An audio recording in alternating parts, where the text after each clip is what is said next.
मैं क्या कह रहा था दोस्त? इस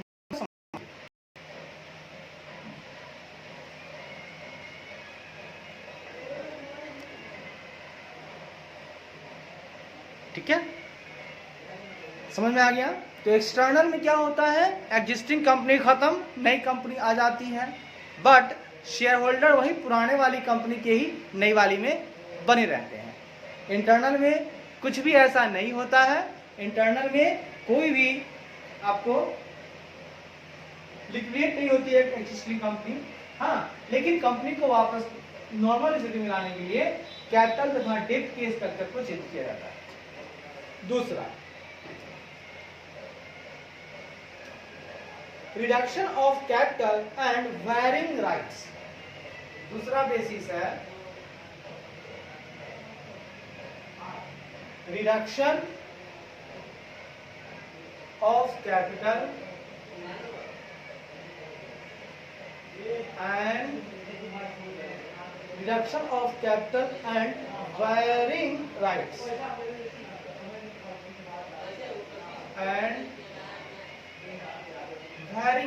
मतलब राइट्स में विभिन्नताएं आ जाती है, भिन्नताएं आ जाती हैं।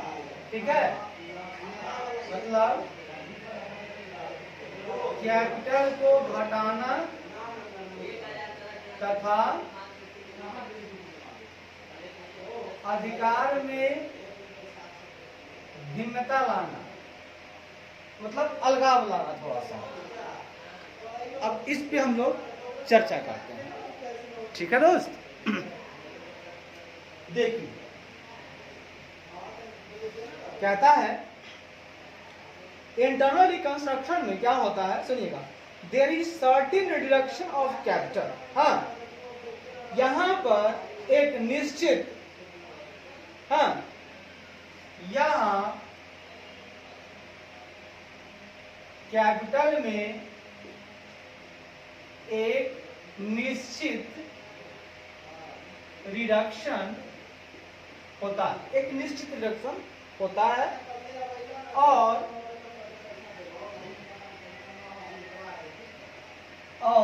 कभी कभी समटाइम्स, कभी कभी आउटसाइड लायबिलिटीज,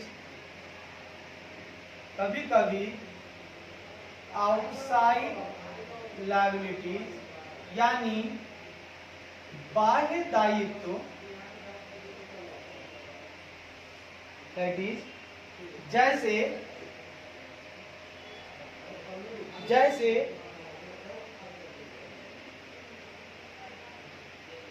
जैसे जैसे डिवेंचर होल्डर को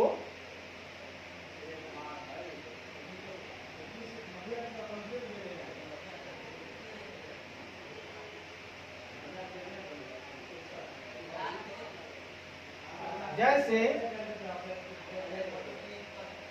इस स्कीम में जैसे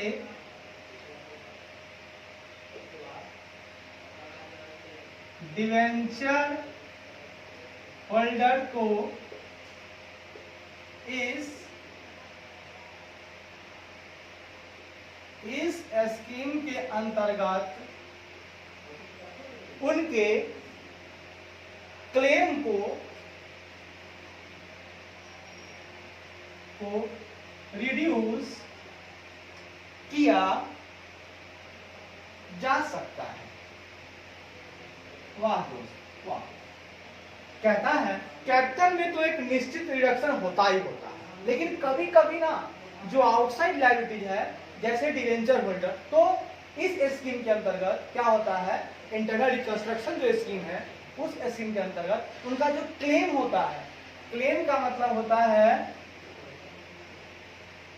फेस वैल्यू अब प्लस जो इंटरेस्ट उनका है, मतलब डिवेंचर होल्डर को जो देना है सो प्लस उनका इंटरेस्ट, दोनों होता है मिला के क्लेम।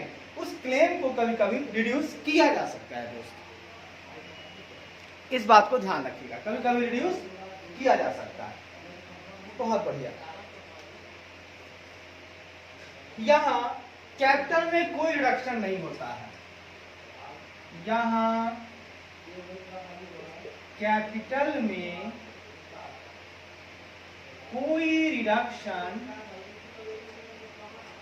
यहाँ कैपिटल में कोई रिडक्शन नहीं होता है। इनफैक्ट वास्तव में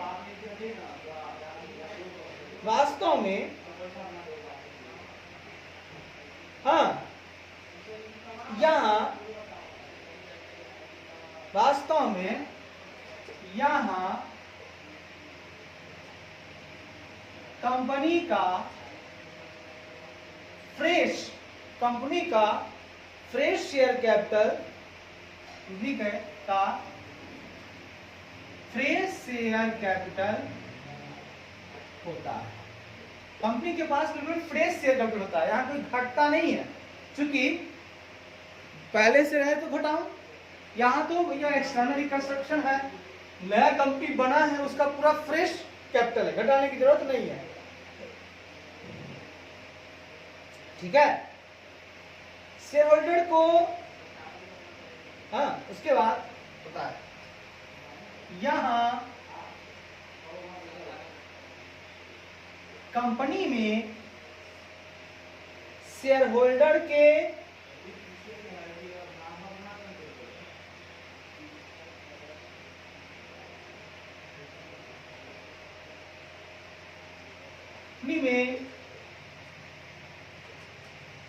शेयर होल्डर को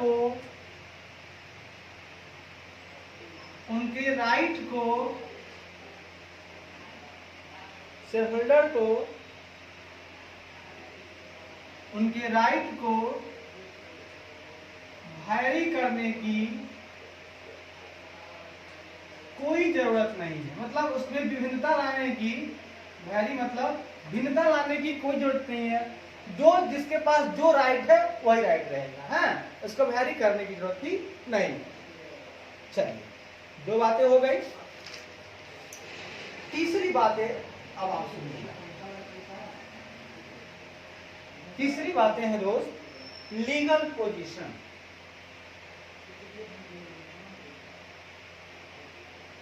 मतलब कानूनी जो उसकी स्थिति है, कानूनी स्थिति क्या है, कानून क्या कहता है? तो कहता है इंटरनल रिकंस्ट्रक्शन जो होता है ना, कंपनीज एक्ट 2013 के, सुनिएगा, कंपनीज एक्ट 2013 के सेक्शन 61 एंड 66 के सेक्शन 61 तथा 66 के प्रोविजन के अनुसार इंटरनल रिकंस्ट्रक्शन किया जाता है। इंटरनल रिकंस्ट्रक्शन है दोस्त। हम इंटरनल रिकंस्ट्रक्शन कब करेंगे, जरा गौर से सुनिएगा। हमारी जो कंपनीज एक्ट 2013 है, उनके सेक्शन 61 और 66 में वे सारी प्रोविजन लिखे हुए हैं, जिनको पढ़ के अगर वो चीज़ हमारी कंपनी में दिखती है, वैसा स्थिति हमारी कंपनी में दिख रही है, हाँ, वो कानूनी स्थिति दिख रही है, जो कानून मेरा कह रहा है, वही पोजीशन मेरे व्यापार का है, तो मैं इंटरनल रिकंस्ट्रक्शन कर सकता हूँ मित्र, मैं इंटरनल रिकंस्ट्रक्शन कर सकता हूँ मित्र। और देखिएगा, कंपनीज एक्ट 2013 के, कंपनीज एक्ट 2013 के सेक्शन 232 द्वारा एक्सटर्नल रिकंस्ट्रक्शन रेगुलेट किया जाता है। ये द्वारा एक्सटर्नल रिकंस्ट्रक्शन रेगुलेट किया जाता है। दोस्त, अगर आप चाहते हो एक्सटर्नल रिकंस्ट्रक्शन करना, तो कंपनीज एक्ट 2013 का जो सेक्शन 232 है वो जिस तरह से कहता है, उसमें जो बातें लिखी हुई हैं, अगर आपकी कंपनी के साथ हो रहा है वैसा, तो आप एक्सटर्नल रिकंस्ट्रक्शन कर सकते हो।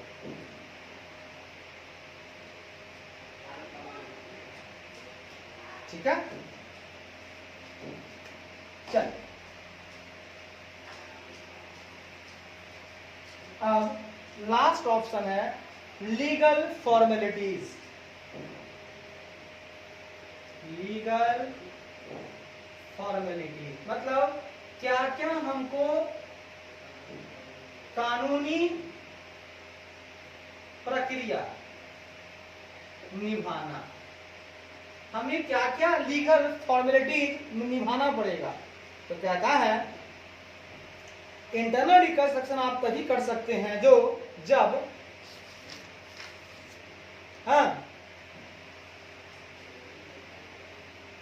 मतलब इंटरनल रिकंस्ट्रक्शंस को इंप्लीमेंट करने के पहले इंटरनल रिकंस्ट्रक्शन को इंप्लीमेंट मतलब लाने के पहले कोर्ट का कंफर्मेशन,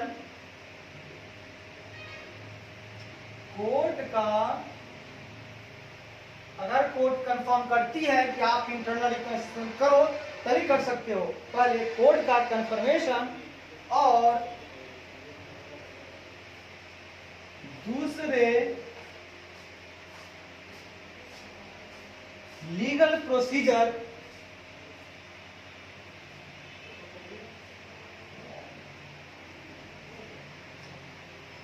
को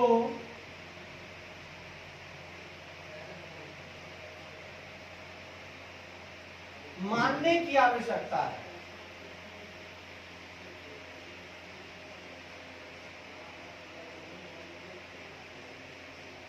ठीक है, अगर आप चाहते हो कि इंटरनल रिकंस्ट्रक्शन हम करें, इंप्लीमेंट करें, तो उसके पहले आपको कोर्ट से कंफर्मेशन लेना पड़ेगा और दूसरे अगर कोई लीगल प्रोसीजर है उनको मानने की आवश्यकता होगी, तभी आप कर सकते हो दोस्त इंटरनल रिकंस्ट्रक्शन।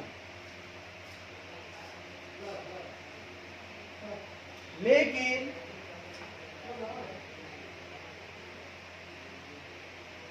एक्सटर्नल रिकंस्ट्रक्शन में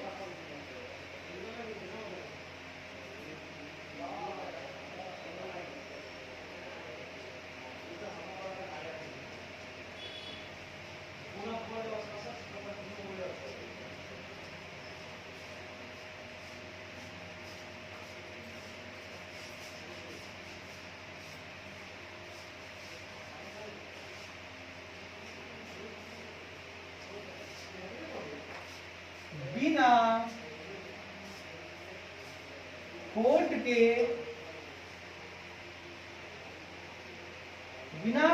के इंटरफेरेंस के और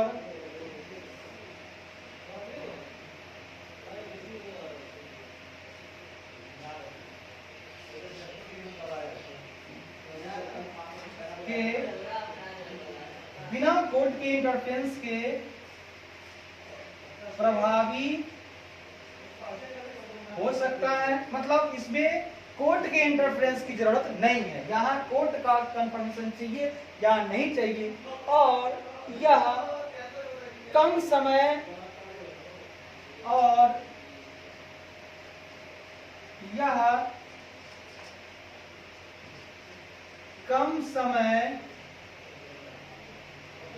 लेने वाला प्रोसेस है। इस प्रोसेस में ना सर जी बहुत कम समय लगता है।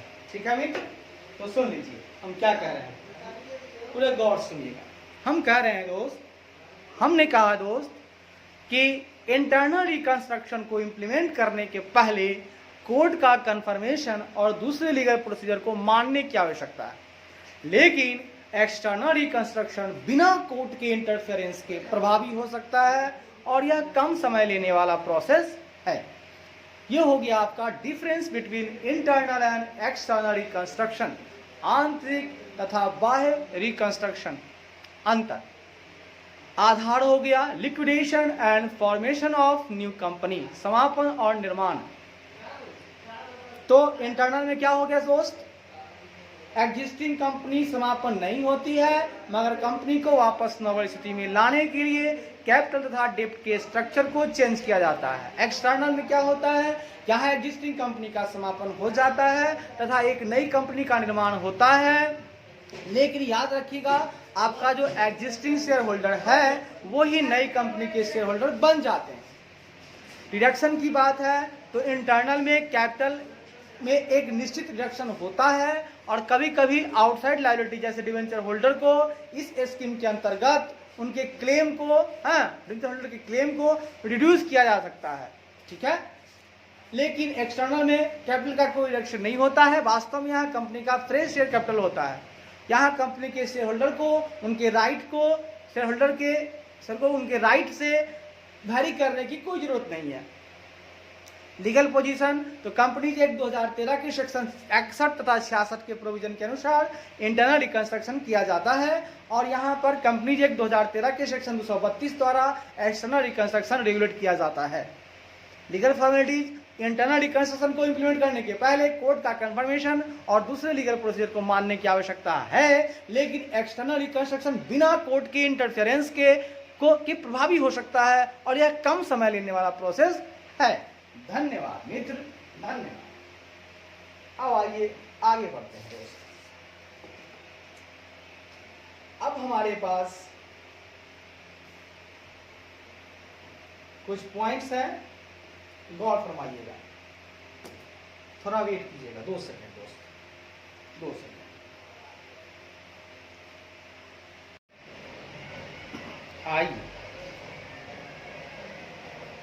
आइए मेरे प्यारे मित्र, आइए। कल हम चर्चा कर रहे थे दोस्त, डिफरेंस, अंतर हम बता रहे थे आपको कि इंटरनल एंड एक्सटर्नल रिकंस्ट्रक्शन में क्या अंतर है। हमने बताया था पहला जो बेसिस था वो था समापन और निर्माण। एक नई कंपनी का निर्माण मतलब पुराने कंपनी का समापन and formation of new company और नई कंपनी का निर्माण। तो देखिए इंटरनल रिकंस्ट्रक्शन में दोस्त होता क्या है, तो इंटरनल रिकंस्ट्रक्शन में आपको यहां एग्जिस्टिंग कंपनी लिक्विडेट नहीं होती है, मगर कंपनी को वापस नॉर्मल स्थिति में लाने के लिए कैपिटल तथा डेब्ट के स्ट्रक्चर को चेंज किया जाता है, यानी उसमें बदलाव लाया जाता है। क्योंकि कैपिटल बढ़कर दिखाया रहता है तो उसको सही जगह पर लाया जाता है, जो डेब्ट है अगर अधिक है तो उसको कम किया जाता है। तो कैपिटल और डेब्ट का स्ट्रक्चर चेंज होता है, लेकिन यहाँ पर कोई कंपनी समाप्त नहीं होती। लेकिन रिकंस्ट्रक्शन में यहाँ एग्जिस्टिंग कंपनी का समापन हो जाता है। यहाँ क्या होता है, एग्जिस्टिंग कंपनी का समापन हो जाता है तथा एक नई कंपनी का निर्माण हो जाता है। यहाँ क्या होता है, एक्सटर्नल में जो एग्जिस्टिंग कंपनी है उनको लिक्विडेट यानी उनका समापन हो जाता है तथा नई कंपनी का निर्माण हो जाता है, जिसमें एग्जिस्टिंग शेयर होल्डर ही, मतलब उस जो नई कंपनी है उसमें एग्जिस्टिंग शेयर होल्डर ही।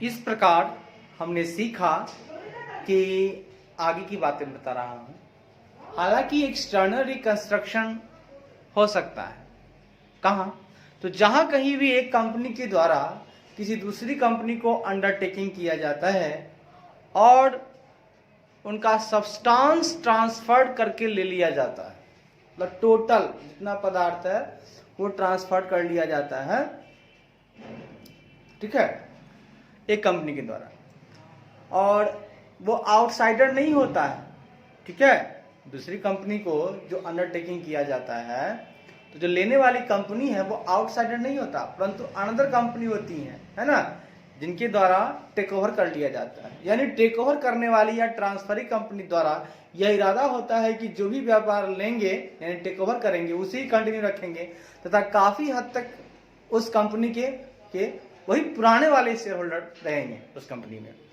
यह एक प्रकार का एक्सटर्नल रिकंस्ट्रक्शन है। इस प्रकार के एक्सटर्नल रिकंस्ट्रक्शन आवश्यक रूप से एज 14 में amalgamation in the nature of merger के कैटेगरी के अंदर कवर किए गए हैं। आइए दोस्त हम आगे बढ़ते हैं, आगे सीखते हैं difference between internal and external reconstruction. हम जरा दोस्त एक चीज पढ़ना चाहते हैं आज, अंतर जानना चाहते हैं कि आखिर वो अंतर क्या है इन दोनों के बीच, आखिर वो क्या अंतर है। सुनिएगा,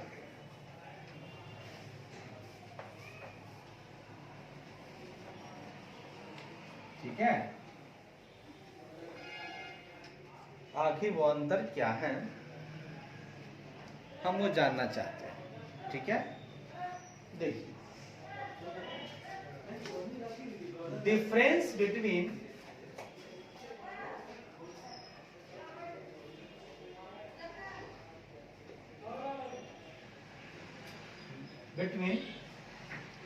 internal and external reconstruction, internal and external reconstruction मतलब आंतरिक तथा बाह्य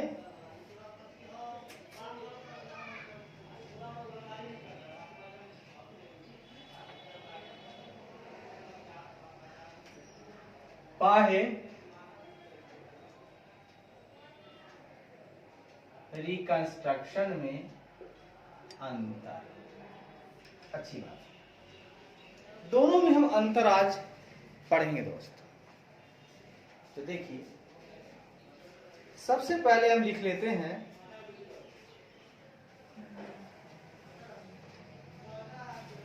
इसको हम लोग 3 पार्ट में बांट देते हैं, 1 3। सबसे ऊपर बाएं तरफ लिखेंगे बेसिस। बेसिस का मतलब आधार। हम आधार बताते जाएंगे, उस आधार पे अंतर करेंगे। पहला करेंगे आपका इंटरनल रिकंस्ट्रक्शन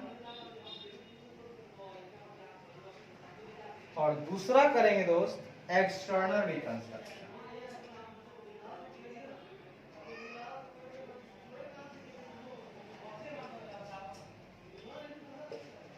प्लीज, पहला आधार है liquidation and formation of new company.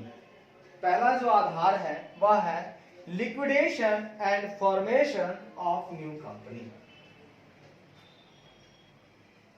Liquidation and formation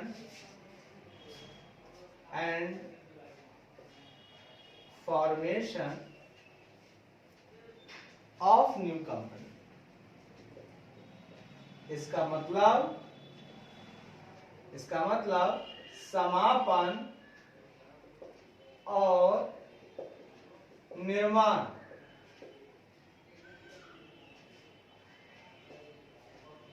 एक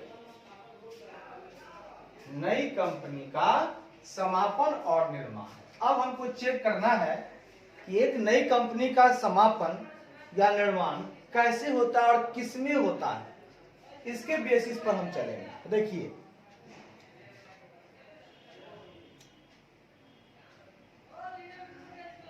यहां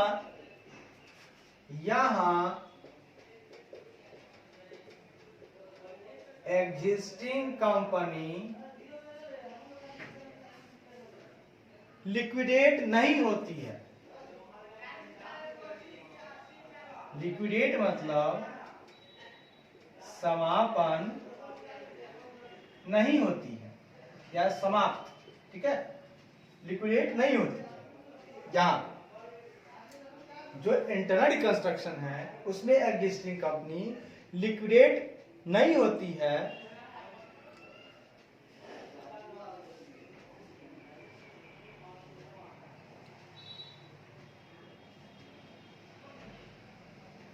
हाँ, मगर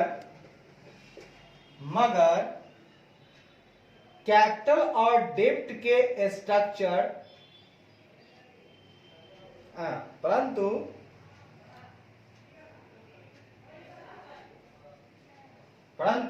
मगर कंपनी को वापस नॉर्मल स्थिति में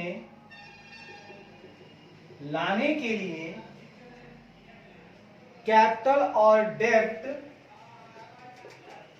कैपिटल तथा डेब्ट के स्ट्रक्चर को चेंज किया जाता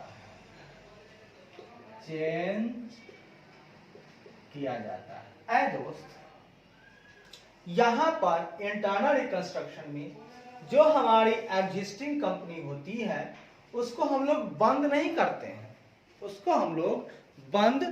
करते हैं, मगर चूंकि कंपनी को वापस नॉर्मल स्थिति में लाना है तो अपने कैपिटल को जो ओवर वैल्यू दिख रहा है, एक्सेस दिख रहा है या डेब्ट जो दिख रहा है उसको खत्म करना है, तो उसके स्ट्रक्चर जो पहले से थे उसमें थोड़ा बदलाव, इसलिए को बदल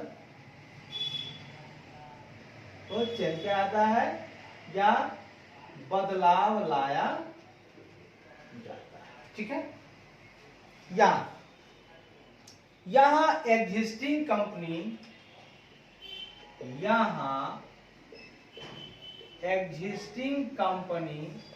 का समापन यानी लिक्विडेट समापन हो जाता है। साहेब यहां पे एग्जिस्टिंग कंपनी का समापन हो जाता है, और तो मेरे मित्र हमने बताया आपको कि इस प्रकार जो रिकंस्ट्रक्शन है एक प्रक्रिया है जिसके द्वारा कंपनी के व्यापार को रीऑर्गेनाइज किया जाता है तथा इसके लिए एसेट का रिवैल्यूएशन किया जाता है, साथ ही लायबिलिटीज का रीअसेसमेंट किया जाता है, और साथ ही ऐसी हानि जो ऑलरेडी सफर्ड हो चुकी है उन्हें राइट ऑफ किया जाता है। साथ ही शेयर के प्रोडक्ट वैल्यू को रिड्यूस किया जाता है और विभिन्न क्लास के शेयर्स के साथ अटैच राइट को वायरिंग किया जाता है। ठीक है,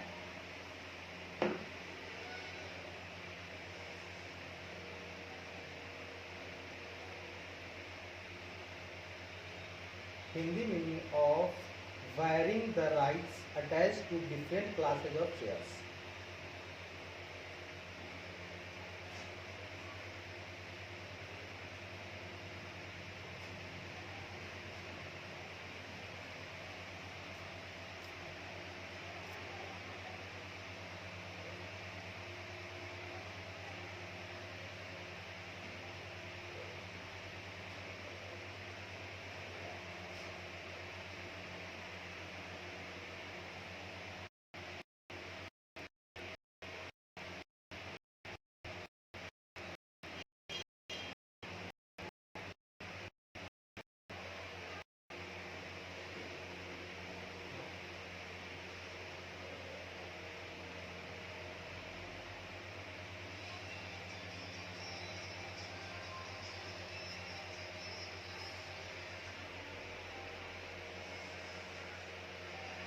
Hindi meaning of varying the right attached to different classes of shares.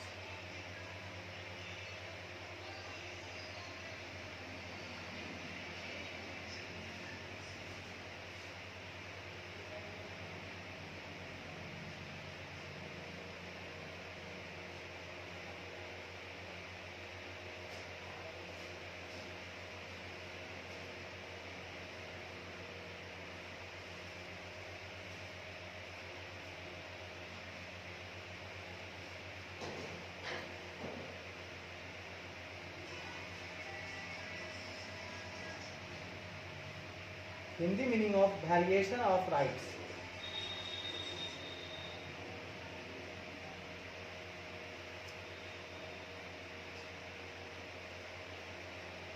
मतलब जो राइट्स हैं उनको अलग अलग किया जाता है, ठीक है, भिन्न भिन्न किया जाता है, भिन्नता किया जाता है, ठीक है।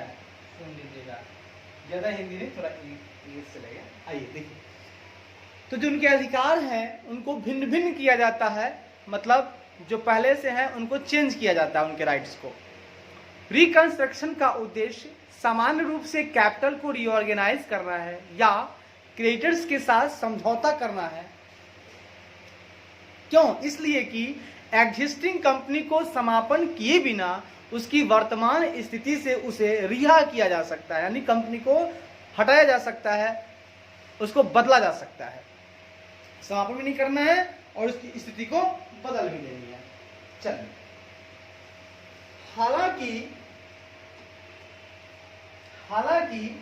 आगे बढ़ते हैं।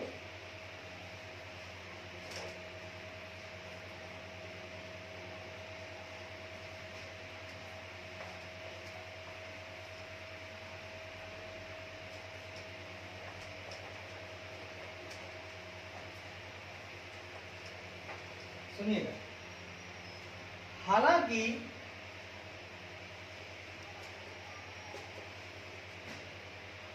एक्सटर्नल रिकंस्ट्रक्शन भी हो सकता है, हालांकि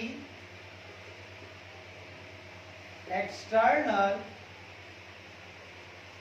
रिकंस्ट्रक्शन भी हो सकता है। कैसे? जहां कहीं भी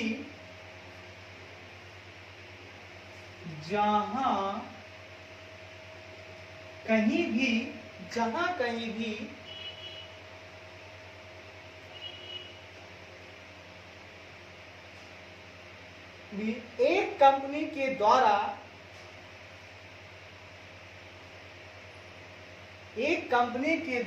जहां कहीं भी एक कंपनी के द्वारा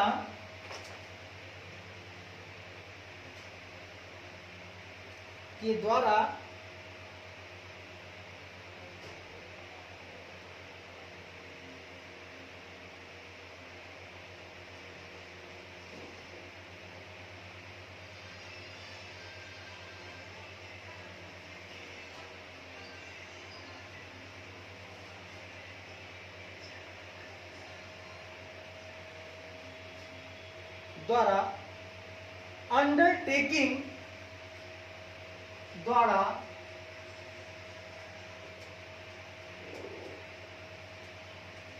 किसी दूसरी कंपनी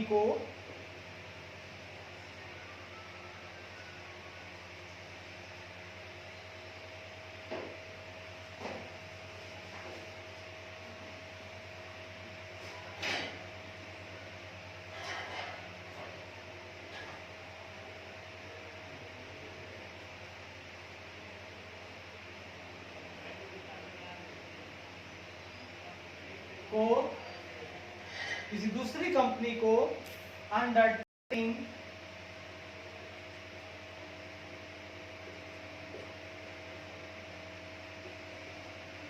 किया जाता है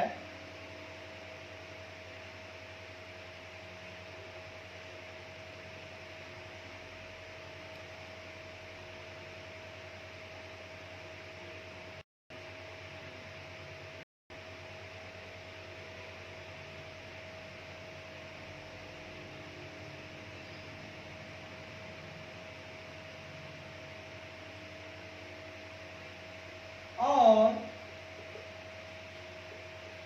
उनका सब्सटेंस ट्रांसफर्ड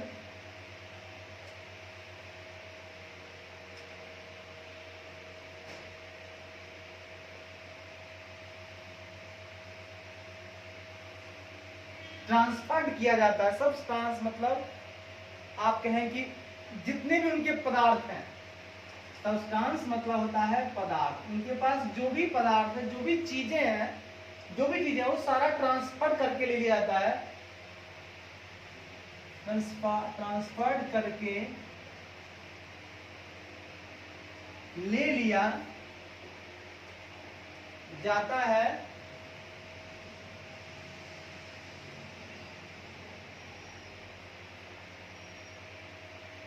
वो आउटसाइडर, वो एक आउटसाइडर नहीं होते हैं, परंतु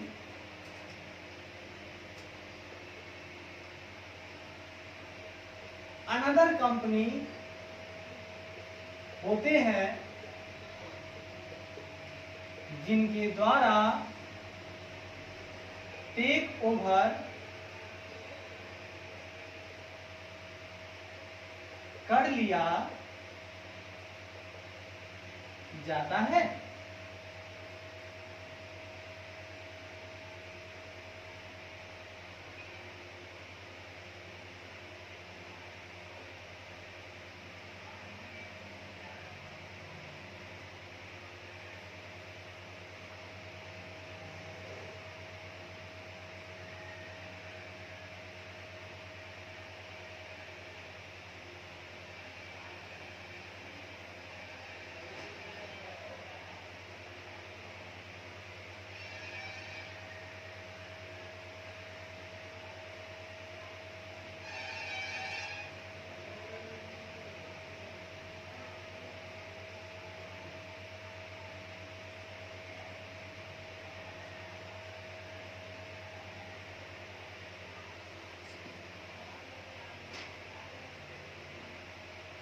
हिंदी मीनिंग ऑफ सब्सटेंशियली।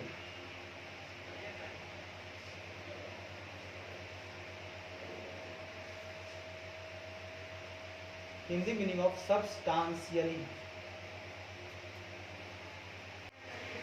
यानी इस प्रकार रिकंस्ट्रक्शन एक प्रक्रिया है जिसके द्वारा कंपनी के व्यापार को रीऑर्गेनाइज किया जाता है तथा इसके लिए एसेट का रिवैल्यूएशन किया जाता है, साथ ही लायबिलिटीज का रीअसेसमेंट किया जाता है, साथ ही ऐसी हानि जो ऑलरेडी सफर्ड हो गई है उन्हें राइट ऑफ किया जाता है, साथ ही शेयर के प्रोडक्ट वैल्यू को रिड्यूस किया जाता है और विभिन्न क्लास के शेयर के साथ जो अटैच राइट है उसको वायरिंग किया जाता है।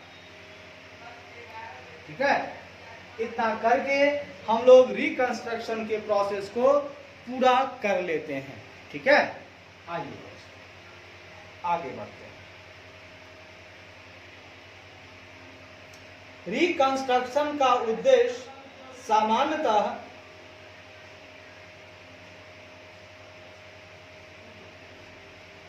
रिकंस्ट्रक्शन का उद्देश्य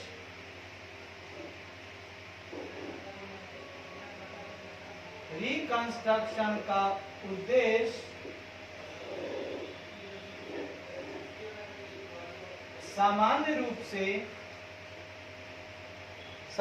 से कैपिटल को रीऑर्गेनाइज करना है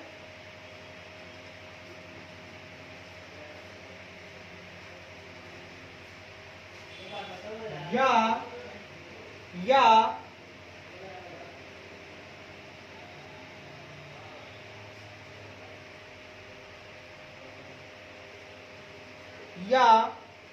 क्रेडिटर के साथ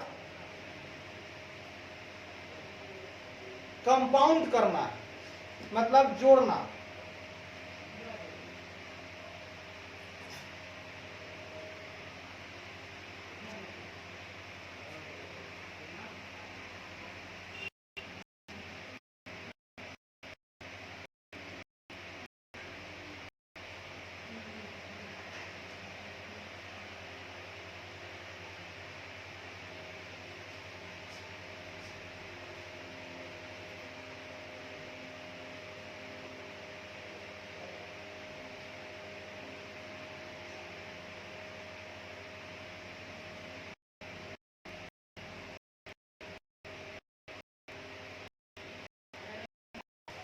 हिंदी में compound with creditors.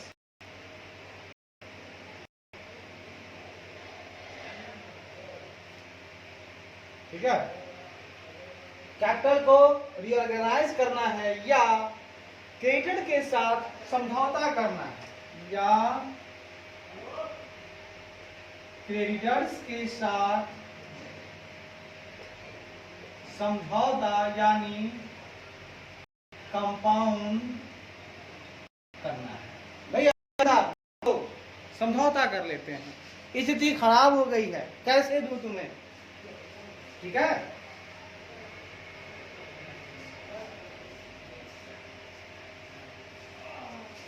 so that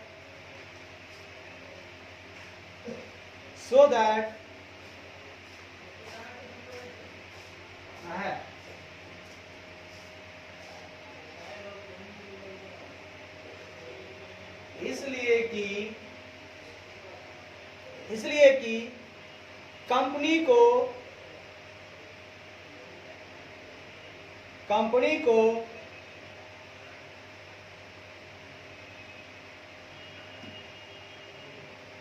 Hindi meaning of without binding up,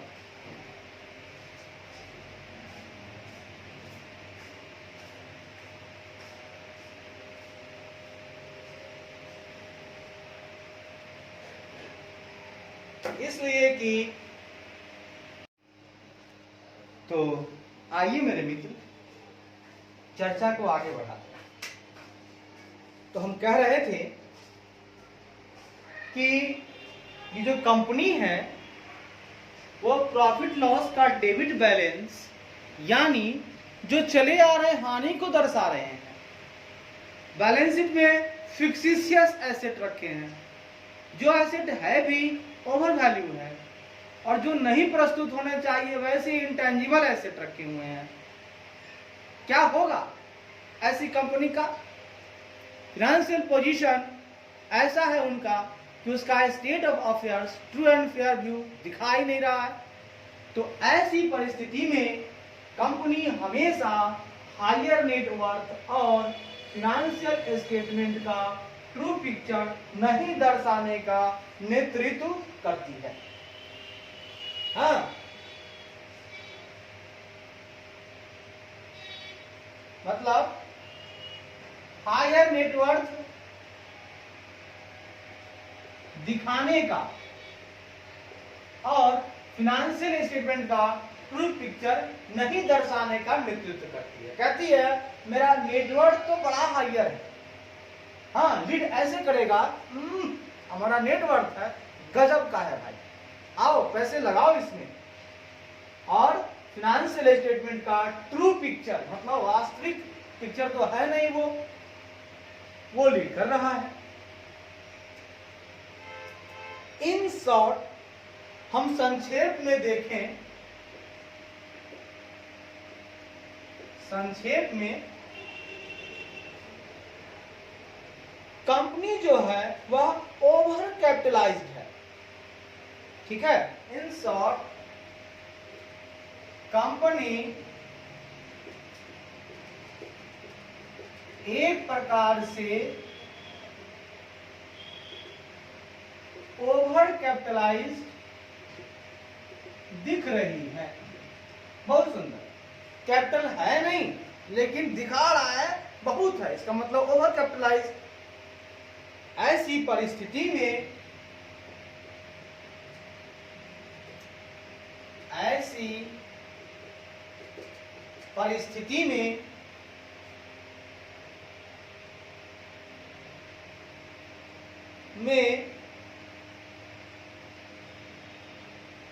में व्यापार को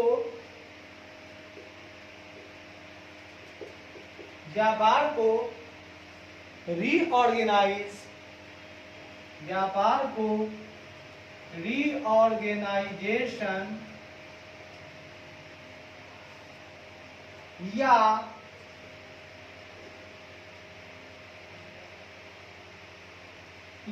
रिकंस्ट्रक्शन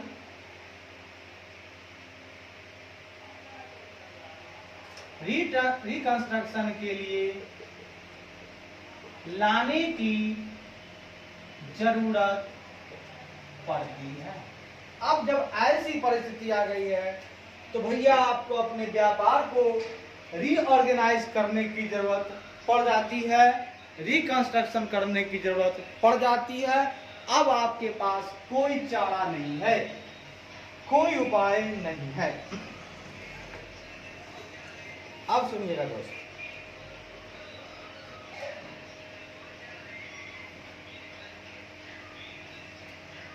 रिकंस्ट्रक्शन एक प्रोसेस है जिसके द्वारा रिकंस्ट्रक्शन, अब उसका हम लेंगे परिभाषा। इस प्रकार रिकंस्ट्रक्शन एक प्रक्रिया है जिसके द्वारा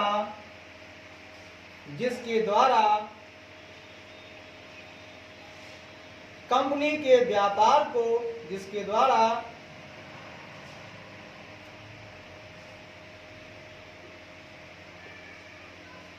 कंपनी के व्यापार को रीऑर्गेनाइज किया जाता है, रीऑर्गेनाइज किया जाता है तथा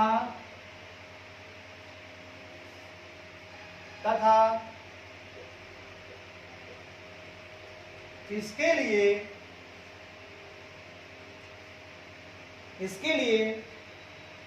एसेट का रिवैल्यूएशन किया जाता है, एसेट का रिवैल्यूएशन किया जाता है, लायबिलिटीज का रीअसेसमेंट किया जाता है, साथ ही लायबिलिटीज का रीअसेसमेंट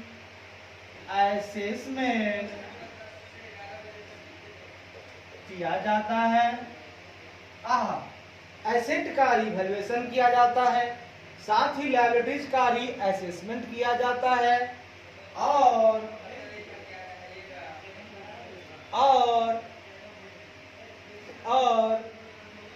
साथ ही लॉसेस को राइट ऑफ किया जाता है।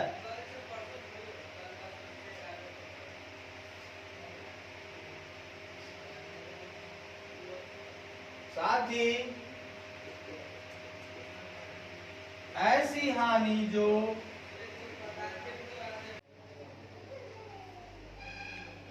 आइए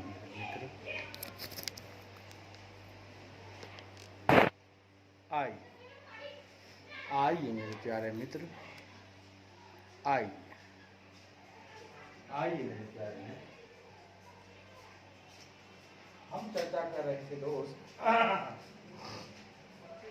हम लोग इंटरनल रिकंस्ट्रक्शन पढ़ने से पहले आपको बताना चाहते हैं types of reconstruction.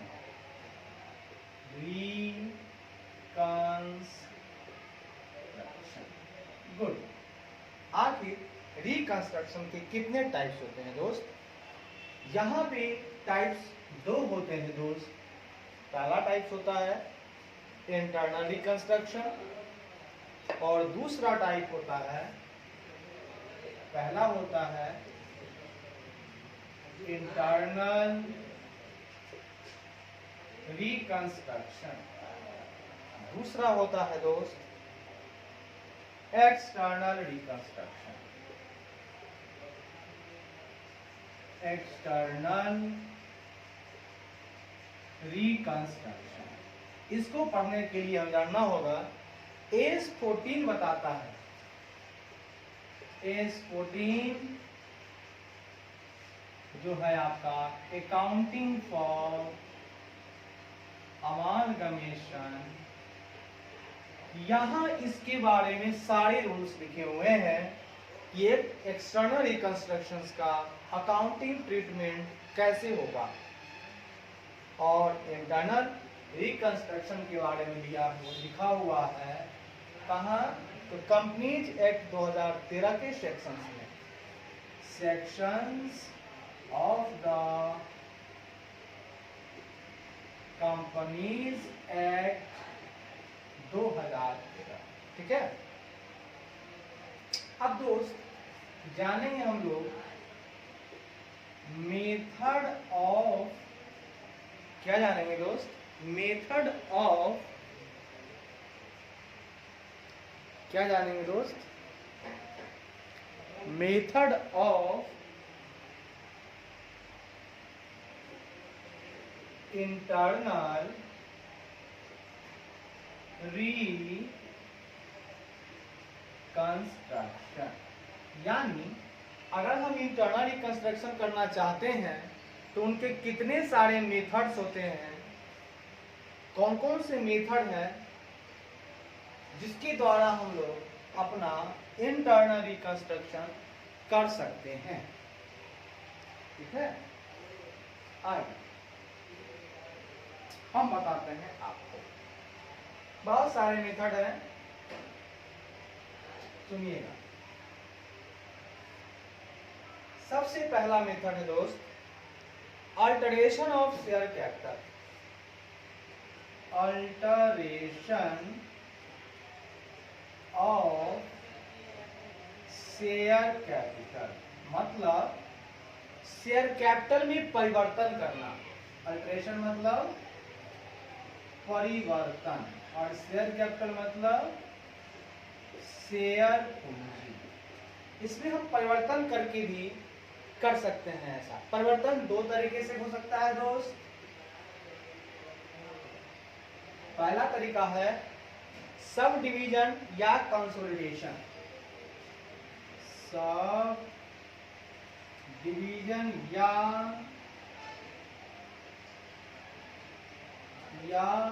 Consolidation of shares.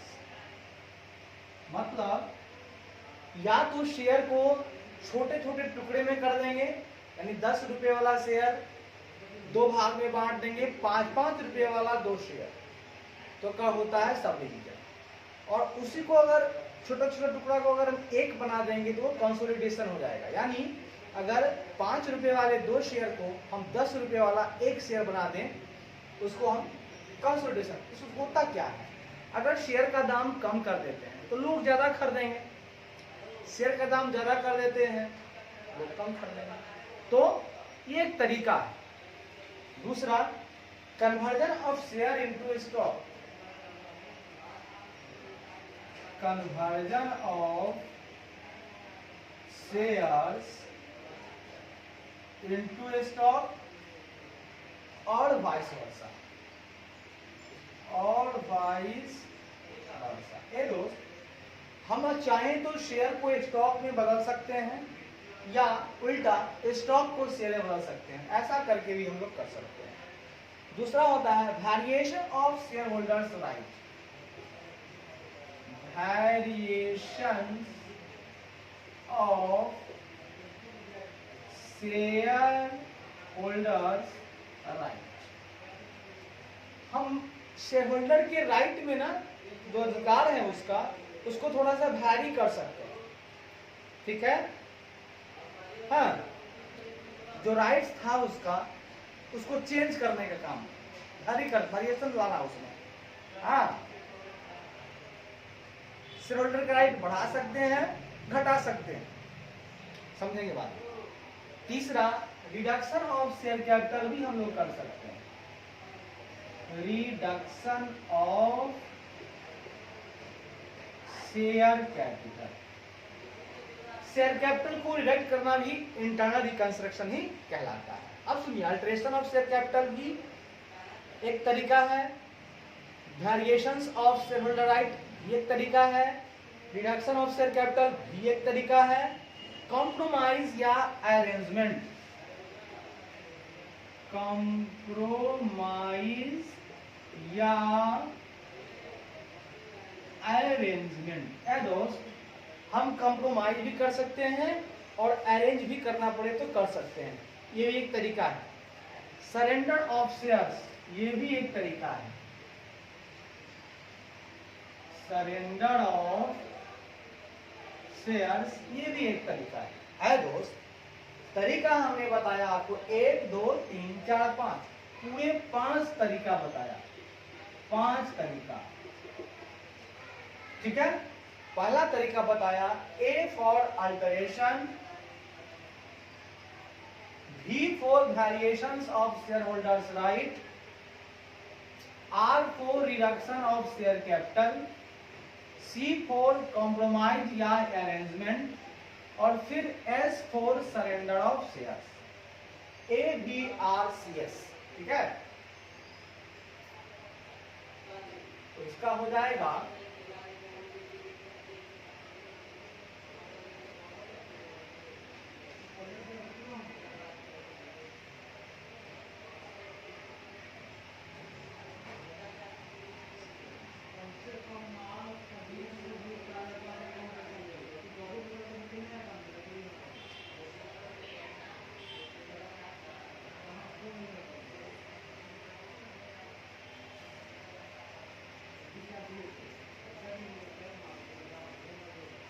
इसका मेमोरी टेक्निक आप ले लीजिए, SUV शुभ और CAR कार्ड। शायद यह कार्ड आपके लिए शुभ है, क्या बोल सकते हैं, SUV कार्ड।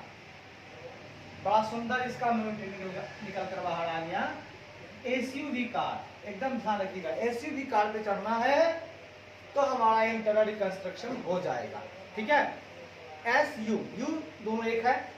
SU का मतलब होता है surrender of share, surrender of share, share को सरेंडर कर देना, कुछ शेयर को सरेंडर कर देना जो हमने इशू किया है, हो गया। B for variations of shareholders right, C for conversion या arrangement, A for alteration of share capital, और R for reduction of share capital. यानी SUV कार्ड पे आप चढ़ गए तो समझिए इंटरनल रिकंस्ट्रक्शन का मेथड आपको समझ में आ गया।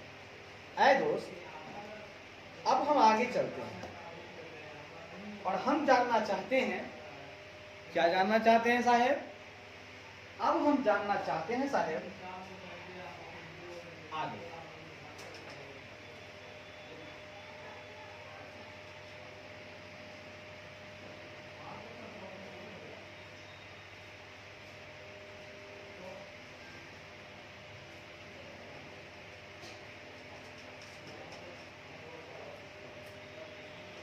अब हम जानना चाहते हैं साहेब, तो सुनिए,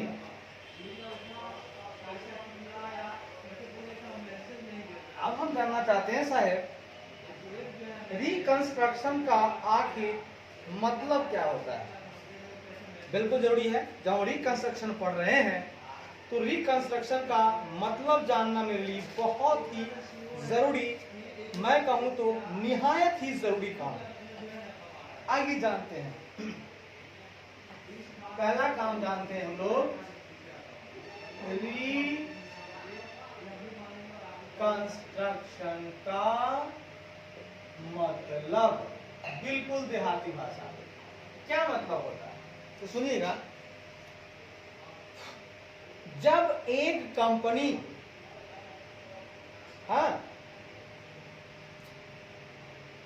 कई सालों से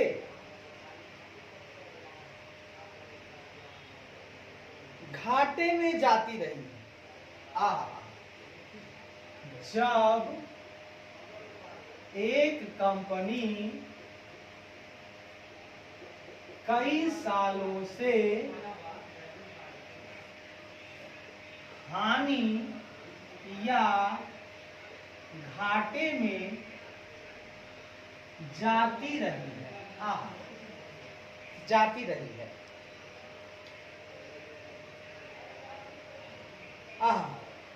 उसका और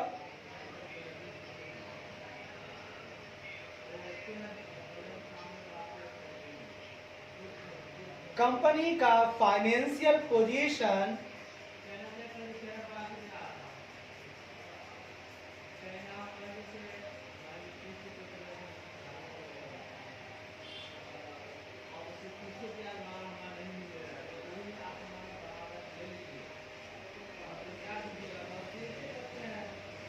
कंपनी के स्टेट ऑफ अफेयर्स में, सही है, तथा कंपनी के स्टेट ऑफ अफेयर में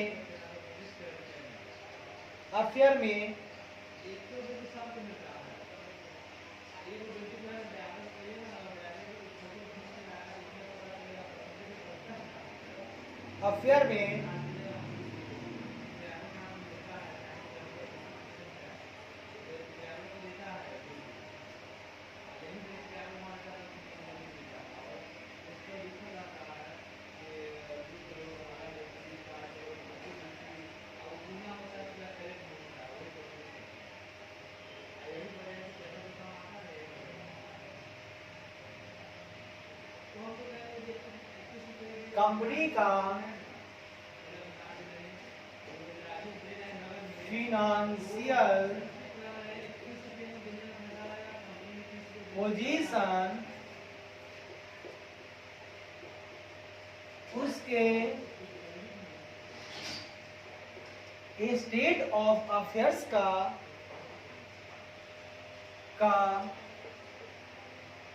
ट्रू एंड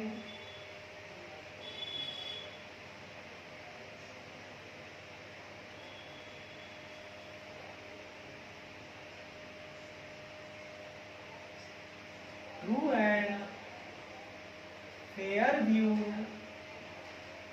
प्रेजेंट नहीं करता। क्या कह दिया सुनिएगा। When a company has been making losses for several years, the financial position does not present. Company का फाइनेंशियल पोजीशन प्रेजेंट नहीं करता है। क्या प्रेजेंट नहीं करता है?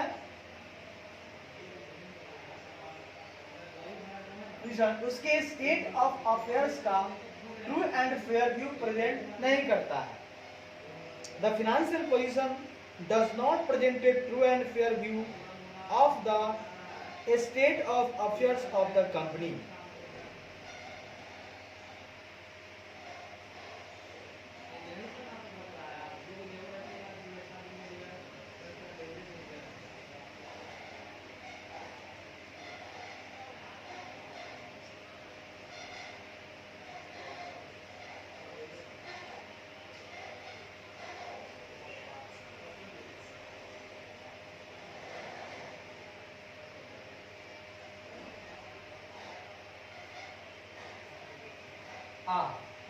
मतलब कंपनी का जो वित्तीय स्थिति है वो ऐसा हो गया है कि उसका state of affairs true and fair view नहीं दिखा रहा है।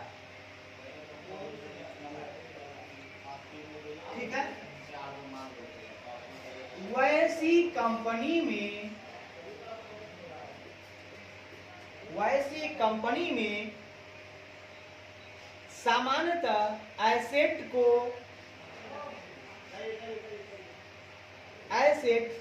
ओवर वैल्यूड होते हैं। ऐसी कंपनी में सामान्यतः एसेट्स ओवर वैल्यूड होते हैं, मतलब ज्यादा दिखते रहते हैं। As the balance sheet consists of fictitious assets,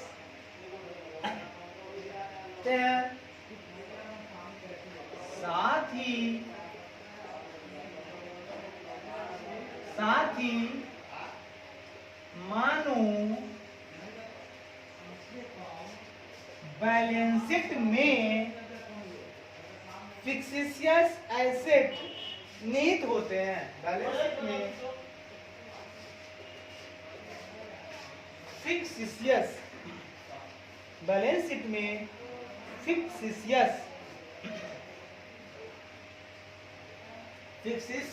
assets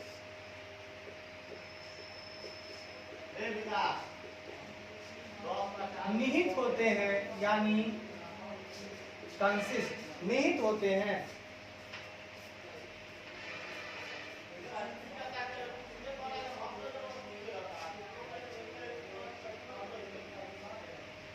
साथ ही साथ ही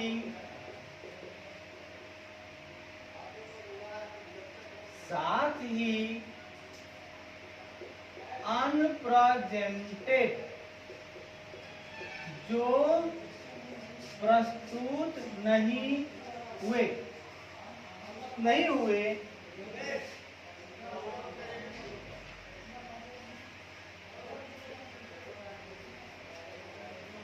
इंटेंजिबल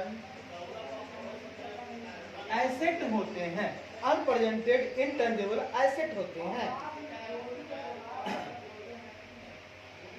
और प्रॉफिट एंड लॉस का डेबिट बैलेंस भी होता है। और प्रॉफिट एंड लॉस का डेबिट बैलेंस यानी बैलेंस भी रहता है हाँ।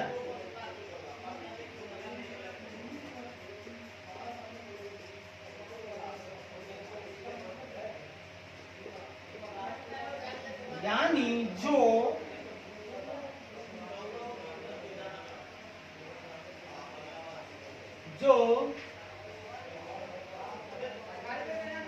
चले आ रहे हानि को दर्शाते हैं रहता। दोस्त हुआ क्या, सुन लीजिएगा हम क्या कह रहे हैं, जरा सुनिए कि रिकंस्ट्रक्शन का मतलब जब एक कंपनी कई सालों से हानि या घाटे में जाती रही है तथा कंपनी का फाइनेंशियल पोजीशन उसके स्टेट ऑफ अफेयर्स का ट्रू एंड फेयर व्यू प्रस्तुत नहीं करता है, वैसी कंपनी में सामान्यतः एसेट ओवर वैल्यूड होते हैं।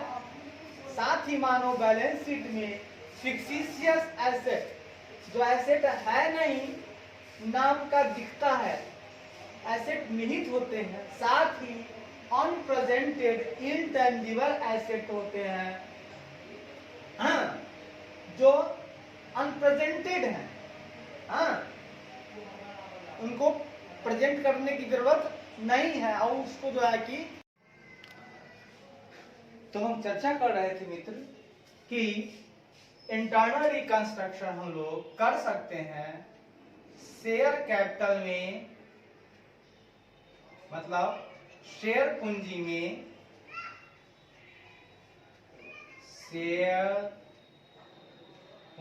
में परिवर्तन करके।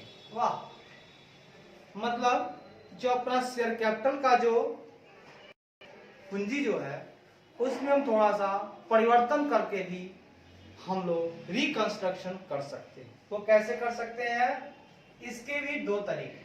पहला subdivision and consolidation of shares. क्या क्या कर सकते हैं sir ji, subdivision and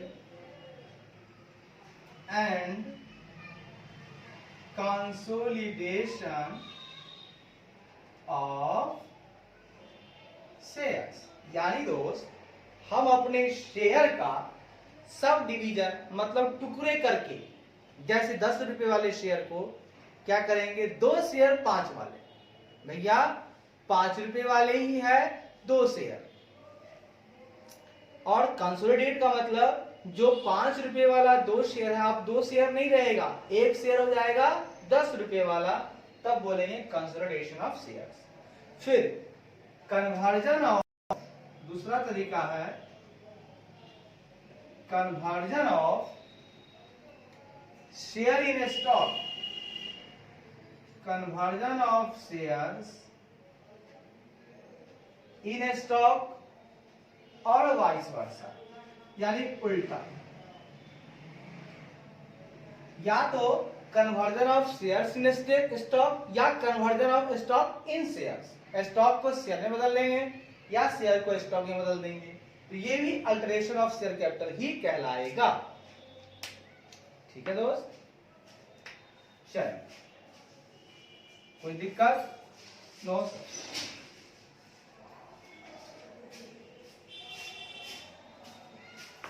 चलिए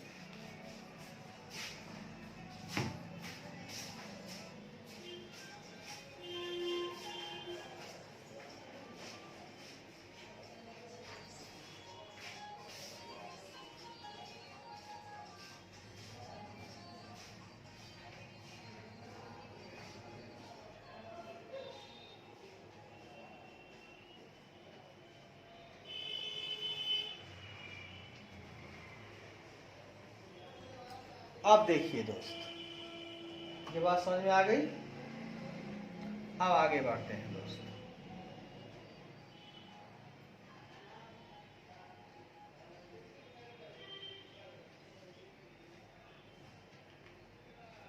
अब देखिए,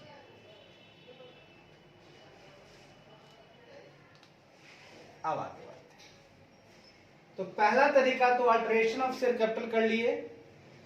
अब दूसरा, variation of shareholders right. दूसरा तरीका है वेरिएशंस ऑफ। आए दोस्त, यहां देखिए, इंटरनल रिकंस्ट्रक्शन करने के लिए हम यहां पे आपसे चर्चा कर रहे हैं कि सर बहुत सारे मेथड हैं, ठीक है, बहुत सारे मेथड हैं। आइए मेरे प्यारे मित्र, आइए अब हम लोग थोड़ा सा आगे बढ़ते हैं दोस्त।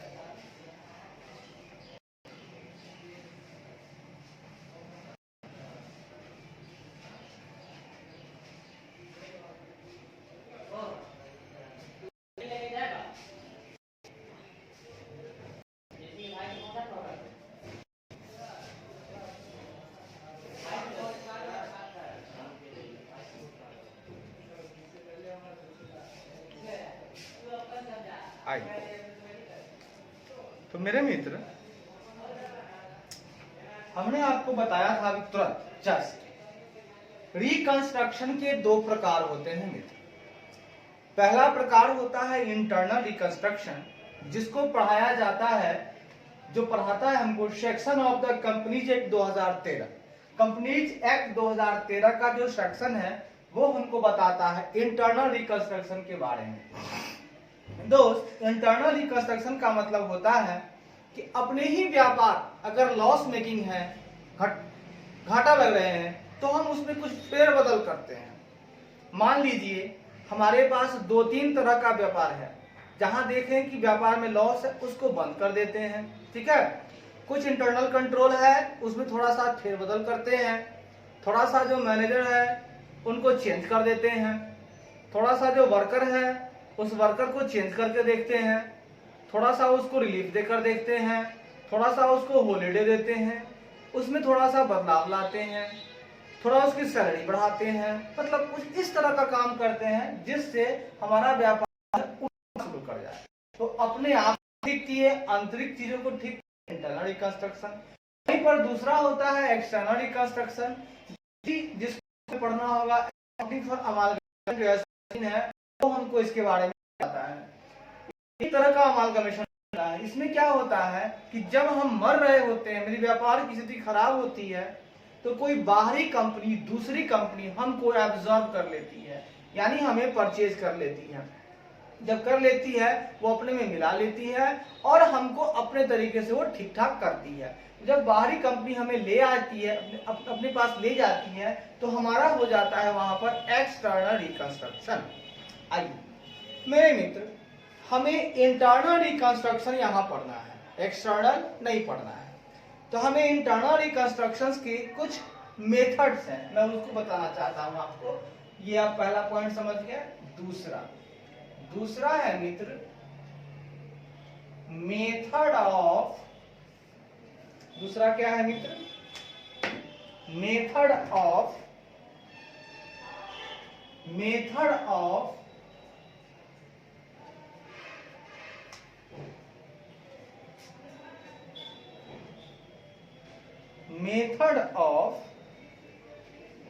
एक मिनट में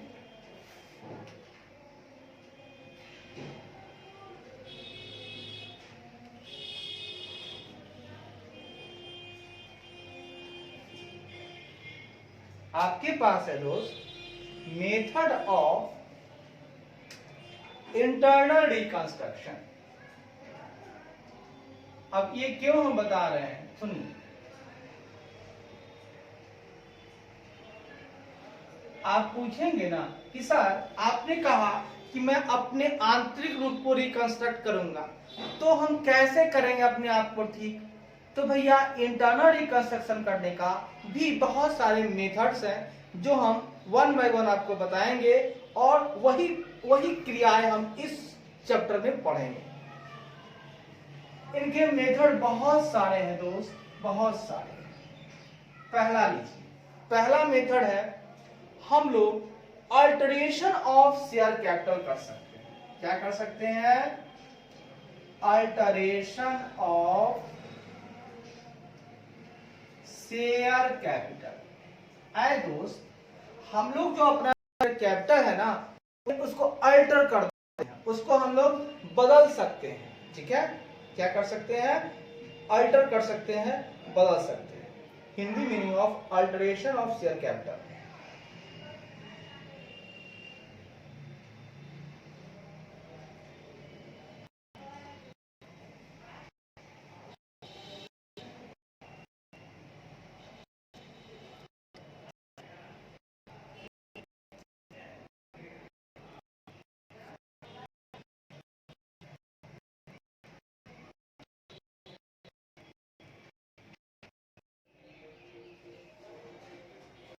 आई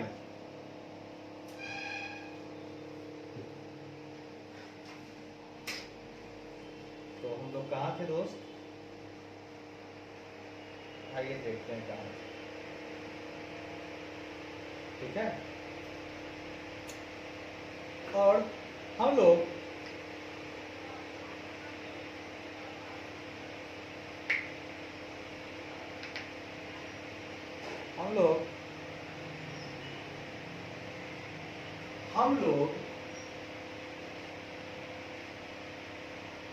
सब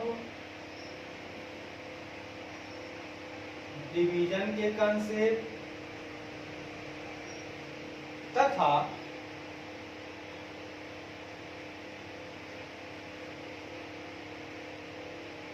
कंसोलिडेशन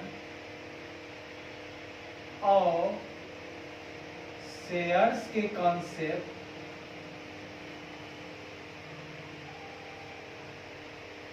तथा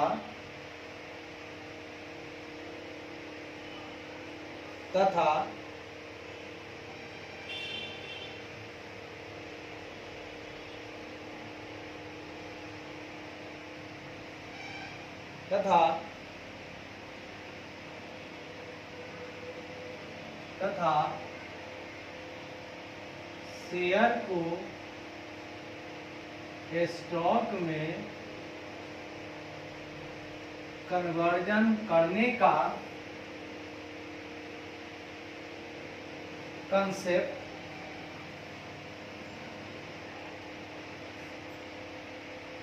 या स्टॉक को शेयर में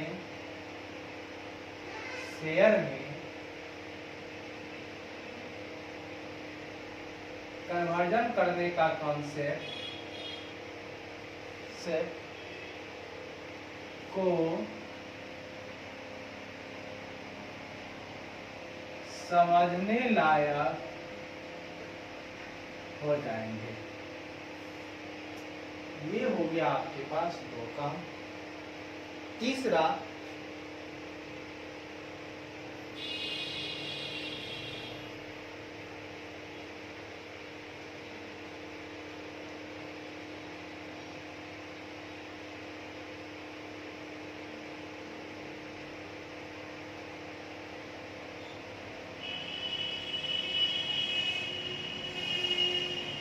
तीसरा कैपिटल डिडक्शन अकाउंट का मतलब, कैपिटल डिडक्शन अकाउंट का मतलब और कंपनीज एक्ट 2013 के प्रोविजन के अनुसार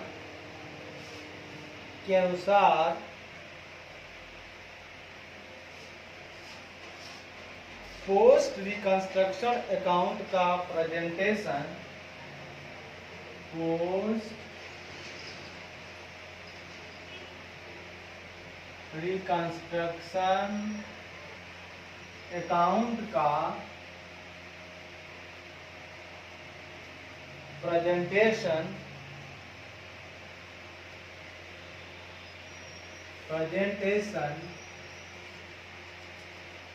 से संबंधित रूल्स को भी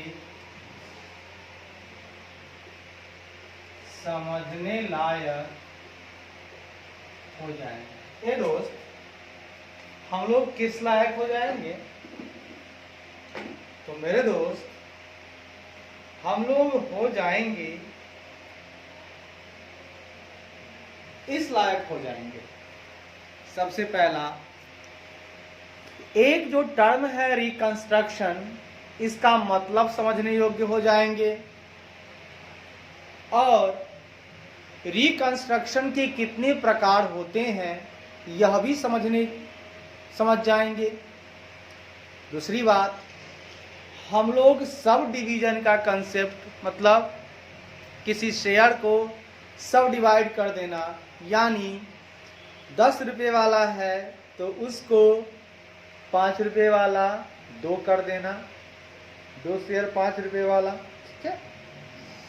तथा कंसोलिडेशन कर देना, फिर जो 5 रुपये वाला 2 शेयर है, अब उसको कंसोलिडेट करके क्या कर देना है, 10 रुपये वाला 1 शेयर कर देना, ठीक है। पहले तो सब डिवीजन, यानी कि 1 शेयर 10 रुपये वाला था, उसको 2 शेयर कर दिए 5-5 रुपये वाला, और अब मन आया कि नहीं अब फिर 1 कर दो, तो 5-5 वाला जो 2 था, अब उसको 10 रुपये वाला 1 शेयर कर दो।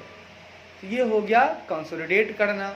तो इस कंसेप्ट को भी समझने लायक हो जाएंगे। फिर शेयर को स्टॉक में कन्वर्जन कर देना, ठीक है। शेयर है उसको स्टॉक में कन्वर्जन कर दिए, फिर स्टॉक को कन्वर्जन शेयर में कर दिए, स्टॉक को शेयर में कन्वर्जन कर दिए, ठीक है। तो ये सारे कंसेप्ट को समझने लायक हो जाएंगे। फिर इसी चैप्टर में जो हमारा कैपिटल रिडक्शन अकाउंट है उसका क्या मतलब होता है ये भी समझने लायक हो जाएंगे जब आगे पढ़ेंगे।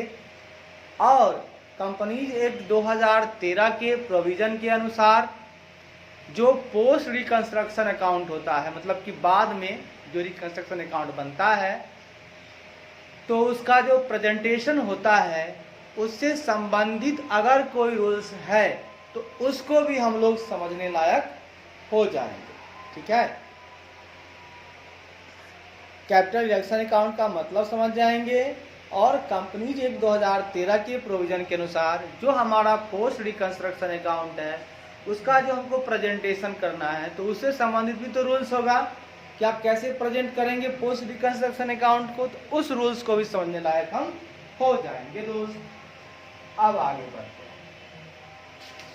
पहली चर्चा, ऐ दोस्त, पहली चर्चा हम करते हैं तेरे साथ, सुन लो आप दिल लगाकर। सबसे पहले हम कराएंगे आपको चैप्टर का ओवरव्यू, ठीक है। क्या कराएंगे दोस्त? Hindi meaning of overview, Hindi meaning of overview, अच्छी बात। ओवरव्यू का मतलब होता है ऐ दोस्त, ऐ दोस्त, जरा सुन ले ऐ दोस्त।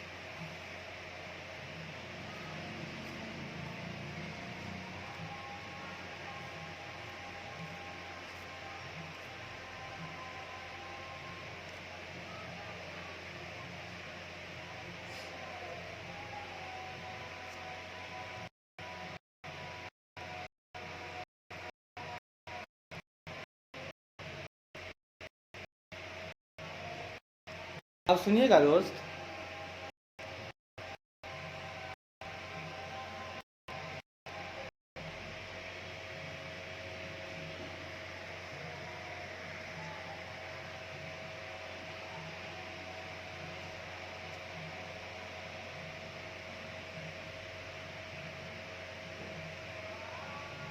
सुनिएगा दोस्त।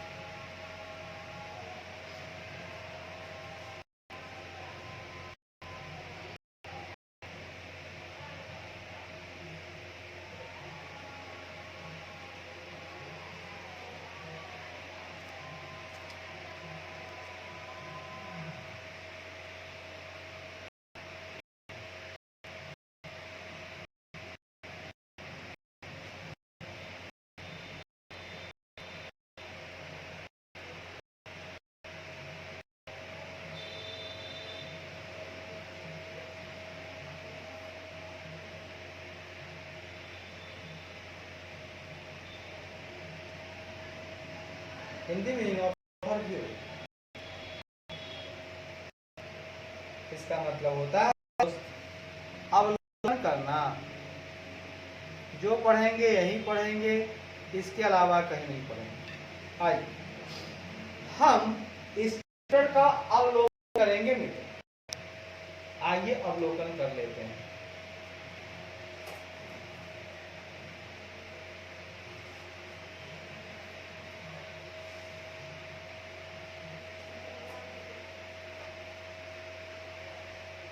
आइए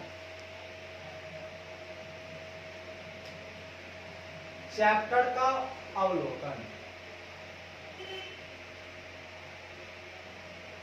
चैप्टर का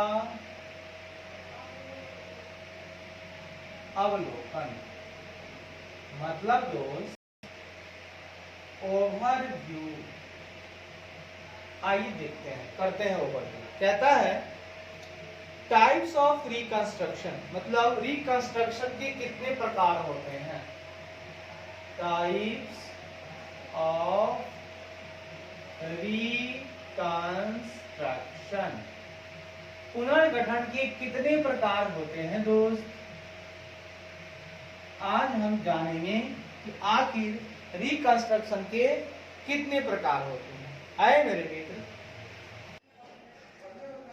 आइए मेरे मित्र, आइए झूमते गाते आइए, मुस्कुराते आइए। चलिए देखते हैं आगे क्या होता है। आइए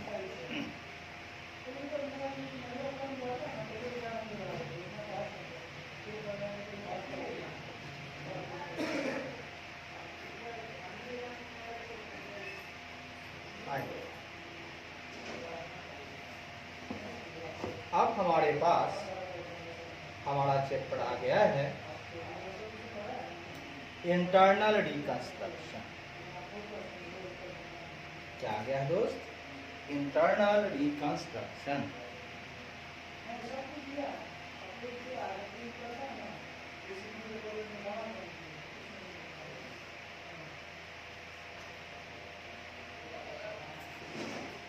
देख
पास जो चैप्टर आया है उसका बहुत ही अच्छा नाम है ये चैप्टर है आपका 6, चैप्टर 6। आपका ये वॉल्यूम मॉड्यूल 2 चल रहा है। मॉड्यूल 2 हम लोग पढ़ रहे हैं। चैप्टर 6 है हमारा इंटरनल रिकंस्ट्रक्शन। Internal reconstruction. सबसे पहले हम जानेंगे कि इस चैप्टर को पढ़ने के बाद हम लोग की योग्यता क्या हो जाएगी। इस चैप्टर को पढ़ने के बाद हम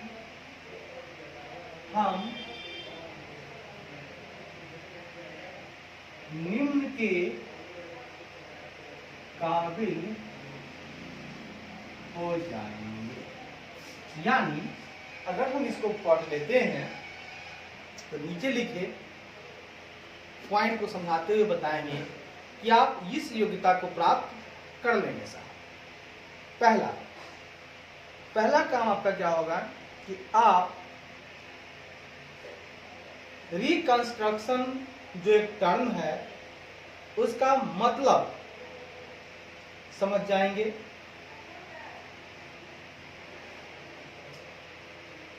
एक टर्म है रिकंस्ट्रक्शन, इसका मतलब समझने योग्य हो जाए। रिकंस्ट्रक्शन होता है पुनर्गठन। इसका मतलब समझने हो जाएंगे। और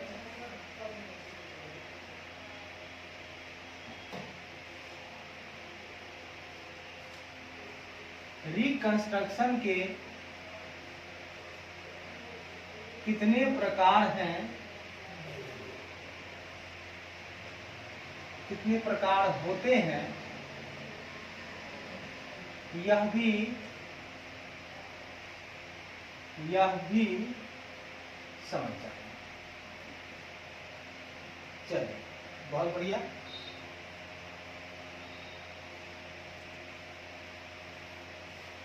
उसके बाद एक कंसेप्ट है। क्या है कंसेप्ट? आ रहा है।